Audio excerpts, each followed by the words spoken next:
А што да се прави со тие баш? За наредно.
Можам да кажам дека одлично организирана обука,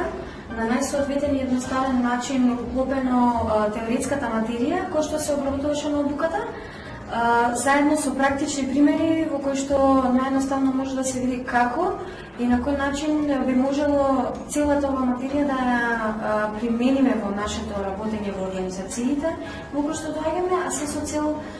подобрување и подобра примена на безбедноста и здравјето при работа. На обуките на проектен циклус и лобирање и застапување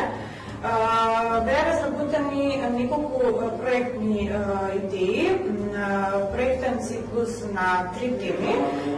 кои се однесуваа на темата здравје и безбедност при работа. Беше опфатен проектен циклус на сите 3 идеи од дизајнирање на проектни идеја, ставање на логичка рамка, матрица на активности, проектен буџет и слично, кој што сметам дека голем дел од учесниците ќе може практично да го применат во своите организации.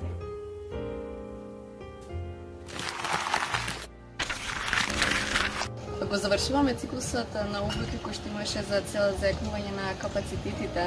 на граѓанските организации кои што се дел од Националниот совет за безбедност и здравје при работа.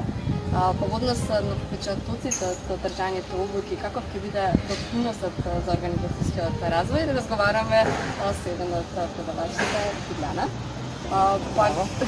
Здраво! Во еден овој убав амбиент разговараме за нешто на вистина значајно.